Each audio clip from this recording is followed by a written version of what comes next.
Have you ever stopped to wonder if the everyday objects and systems around you, like the temperature in your office maybe, or the safety features in your car, were actually designed with you in mind? What if, maybe for half the population, the answer is often, well, not quite. Today, we're embarking on what feels like a pretty crucial journey. We believe that some books really must be challenged, their arguments thoroughly examined.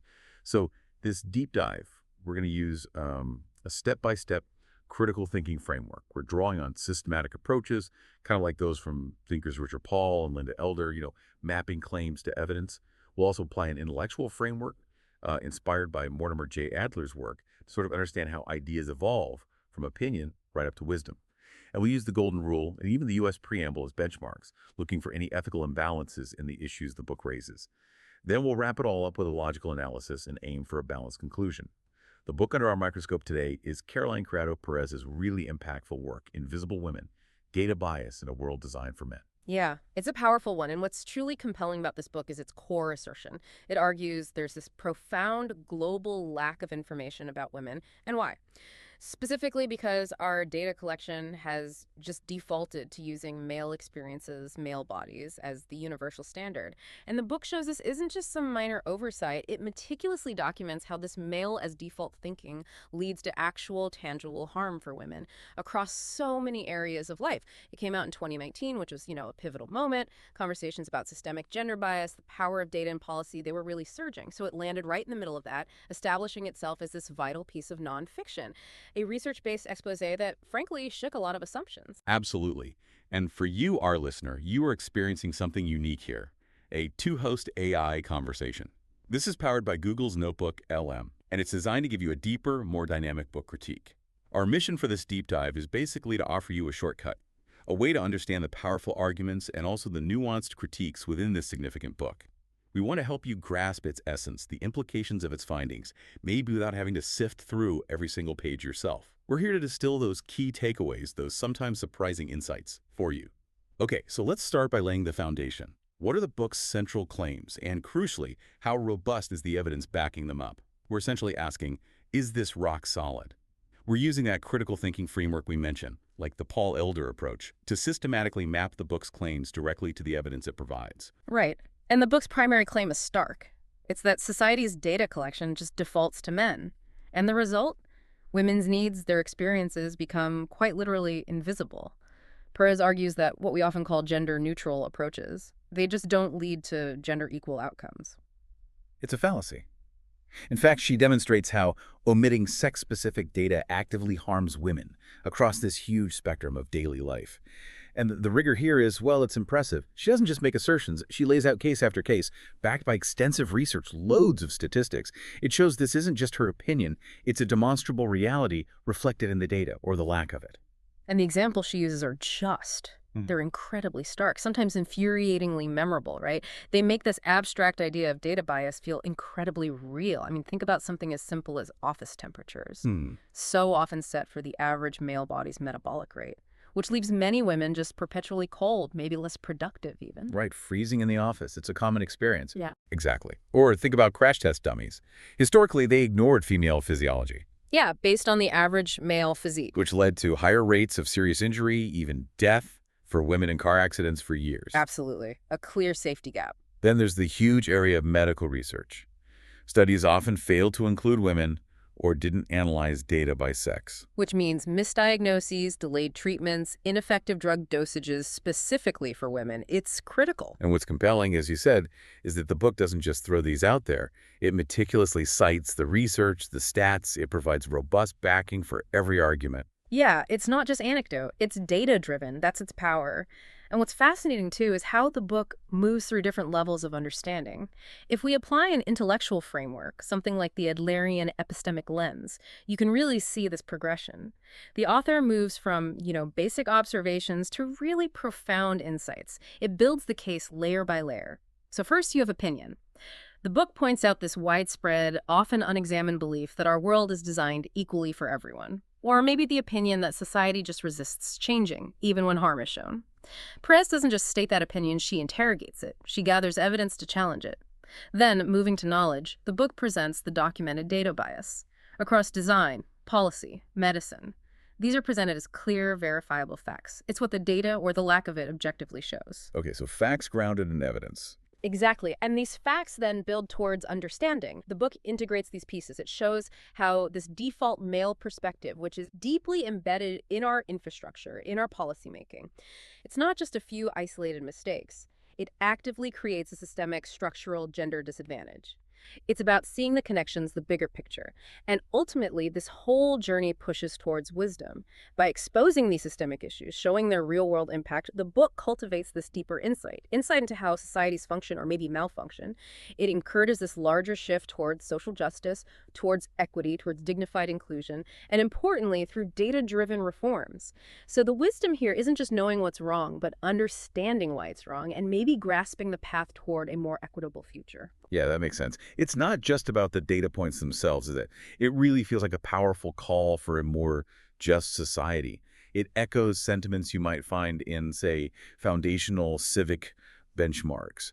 So if we evaluate its arguments against principles like those in the U.S. Preamble, what deeper objectives does the book seem to be championing, maybe implicitly? That's a great lens. And yeah, implicitly, it advocates for several of those crucial principles. For instance, fostering a more perfect union.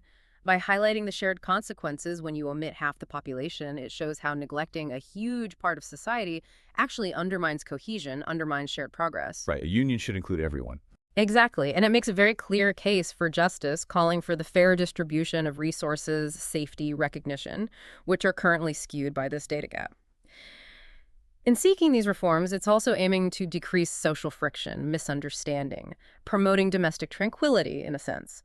Critically, the book analyzes policies and designs that leave women vulnerable or underserved. So it's implicitly arguing for their defense in a world not really built with them fully in mind. Providing for the common defense should mean everyone, you'd think. Precisely. And it identifies exactly who suffers under this default male approach, shining a light on how to promote the general welfare for all, not just the default group. And perhaps most fundamentally, it champions liberty.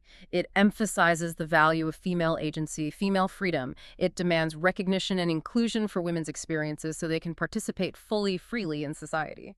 Okay, we're getting into some really deep layers here. As we continue unpacking this critique, it's probably a good moment to pause and reflect. Consider how these kinds of deep insights can shape our understanding. And on that note, if you're finding this deep dive valuable, remember, you can explore even more in-depth analyses like this one over on our Mindful Moments YouTube channel. It's where you'll find our AI book analysis, summaries, critiques, lots of genre-based book podcasts too, all designed to inspire reflection and hopefully rational thought. All right, let's shift gears slightly. If we apply the golden rule to the issues raised in this book, what does that reveal about ethical reciprocity? The golden rule. Treat others as you would want to be treated. The book inherently forces that question on us, doesn't it? It prompts us to seriously consider, how would men feel if they were the ones subjected to this kind of systemic exclusion? In design, in policy, in the data collected about them or not collected. It's a perspective flip.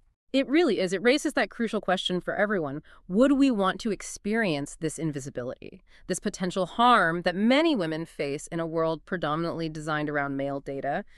It's a powerful inversion. It highlights the moral imperative for change, I think. Now, while the book is incredibly powerful in advocating for addressing these sex-based data gaps, our critique did identify a nuance here. It sometimes risks maybe oversimplifying things by not fully addressing what we call intersectional differences. Okay, what do you mean by that exactly? Well, that's how various social and political identities, things like race, class, disability, sexual orientation, can combine with gender. They can create unique, often compounded experiences of discrimination or privilege. So by primarily focusing on a binary gender framework, which, look, is crucial for its main argument, the book might sometimes miss the layered complexities faced by women who also experience other forms of marginalization. So the experience isn't monolithic even within the group women. Precisely. This points to an important ethical consideration for truly inclusive design. For the golden rule to apply most profoundly, you really have to consider the full diverse spectrum of human experience, not just one dimension like gender. That's a really important point. So the book is clearly impactful, loaded with evidence. But like you said, no comprehensive critique is complete without looking at limitations, right? And maybe the crucial questions it leaves us thinking about. Absolutely. Let's break that down. Starting with the strengths, which are significant. First, the sheer volume of evidence. meticulously cited research. It gives the arguments immense credibility. You can't easily dismiss it. Right, the foundation is solid. Yeah. Second, it's ethical clarity. It's powerful advocacy for women's inclusion. It makes a strong moral case for change that's hard to ignore. And third, a major achievement, its writing style. It's clear, it's accessible. It makes these complex, research-heavy issues understandable and impactful for a general audience, not just academics. Okay, but then the weaknesses are critique identified. As we just discussed, that primary focus on a binary gender framework. While effective for the core thesis, it can miss those crucial intersectional nuances. It sometimes overlooks the diverse experiences within the female population itself, where race, class, disability, etc. can profoundly alter someone's lived reality of data bias. Okay, what else? Well, perhaps relatedly, while the examples are thorough, the sheer volume, presented with a pretty consistent narrative, can sometimes feel a little repetitive. Like it's reinforcing the central thesis without always introducing fresh analytical angles or counterpoints. Right, maybe hammering the same nail powerfully, but still the same nail.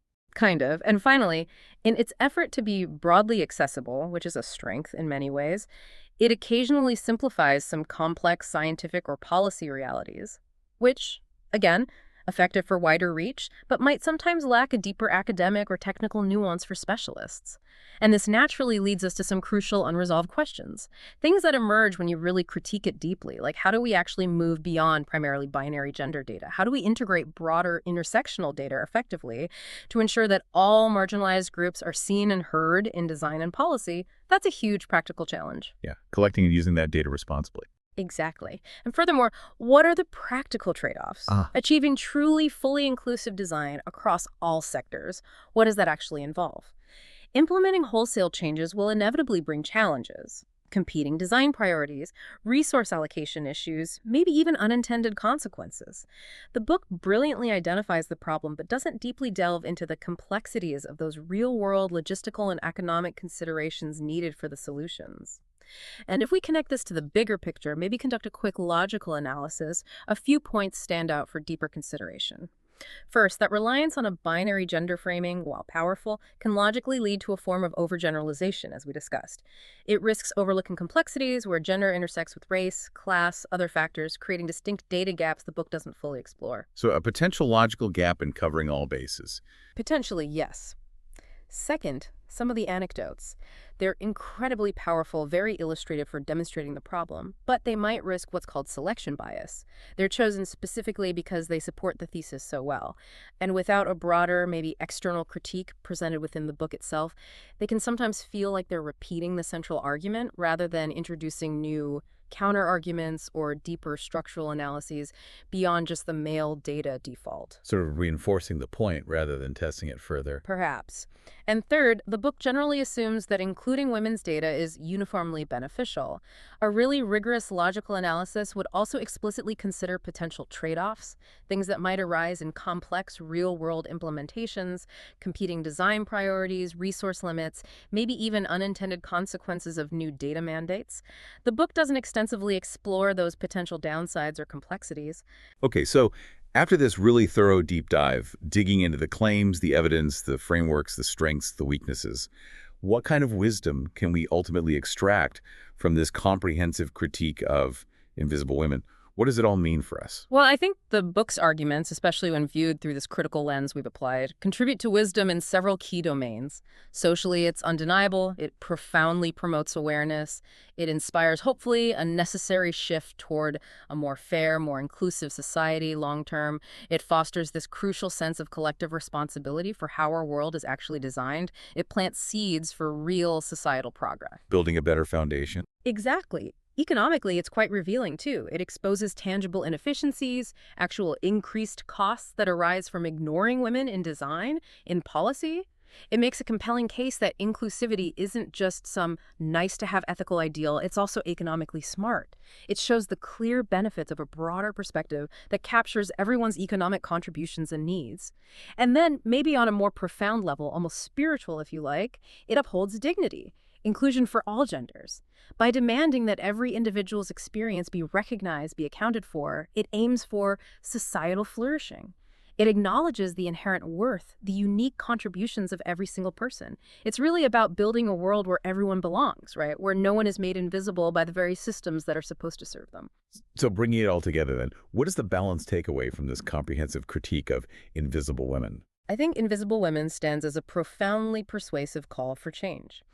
It's grounded in meticulously presented data, and it shines this critical, necessary light on pervasive gender bias in our world. It manages to be accessible, actionable, it sparks vital conversations, pushes for necessary reforms. Even as our critique notes, yes, it sometimes simplifies complex realities for effect, or maybe occasionally glosses over some intersectional nuances. But it's undoubtedly a book that sparks essential conversations, conversations about who is seen and who remains invisible in the world we've built. It urges all of us to look closer at the data shaping our lives and, frankly, demand a more equitable design. This comprehensive book critique was developed using a systematic and precise framework. We drew upon various critical thinking methodologies and evaluative criteria to provide, hopefully, a robust and balanced analysis of the work. Click the link on screen for the in-depth book analysis, subscribe, share, purchase via the link, and keep thinking rationally. See the many genre-based book podcasts at Mindful Moments. Subscribe and nourish your mind on the go.